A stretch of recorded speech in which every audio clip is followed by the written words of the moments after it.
Hello everyone! Welcome po sa aking video. For today's video, let's cook yummy mixed vegetables. So, ito yung mga stock na vegetables sa ref. Yung meron kaming repolyo, may sayote, may patola. So, ito yung mga ingredients po. So, tip ko to sa inyo guys ha. So, kung meron kayong mga gulay-gulay na matagal na hindi nagagamit or naluluto, gawin nyo ito.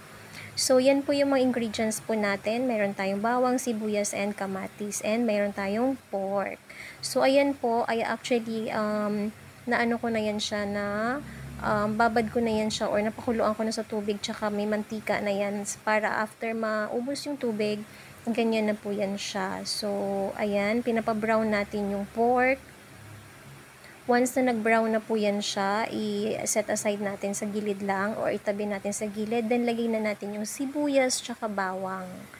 So, ayan.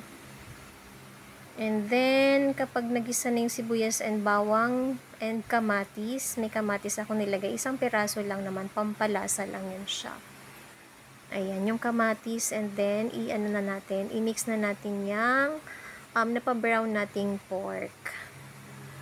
Madali lang tulutuin guys and masarap ito. Kaya try nyo yung mga leftover or may mga stock kayong gulay na hindi nagagamit. So, ayan na. Ayan, season to taste nyo na lang siya ako. Naglalagay ako ng paminta, tapos oyster sauce. Ayan, naglagay din ako ng konting patis. Kasi yan na yung pampaalat ko po dahil hindi na ako naglalagay ng ng asin. And then, maglalagay pa din tayo dyan ng pork cubes mamaya.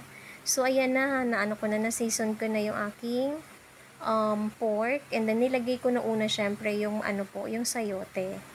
Actually, yung sayote na yan, medyo na siya, kulubot-kulubot na. Ayan, binalatan ko lang siya. And hiniwa-hiwa ng ganyan. So, ayan, inuna ko yan siya kasi medyo matigas. So, naglagay na ako ng pork cubes dyan.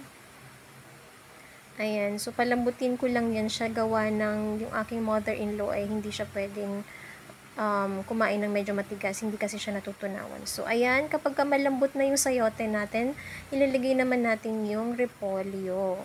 Yung repolyo na yan, kalahati na lang yan siya and medyo may, maitim-itim na yung mga gilid-gilid niyan. So, tinanggal ko lang yung mga maiitim-itim. Ayan. So, naglagay pa ulit ako ng oyster sauce na tira ko kanina para maglasa na yung ating gulay. So, after that, kapag na lambot na yung sayote and repolyo, ilalagay naman natin ngayon yung,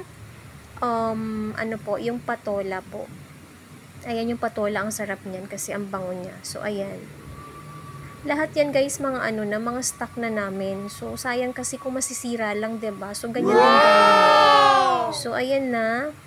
Ayan, season to taste na lang ulit, depende sa inyo kung half cook lang ba yan siya or well done yung veggies po ninyo. So, diba? Ayan na siya. So, yun lang pa ang na-share ko. Hope nag-enjoy kayo sa aking video. Thanks for watching. Don't forget to follow, like, comment, and share.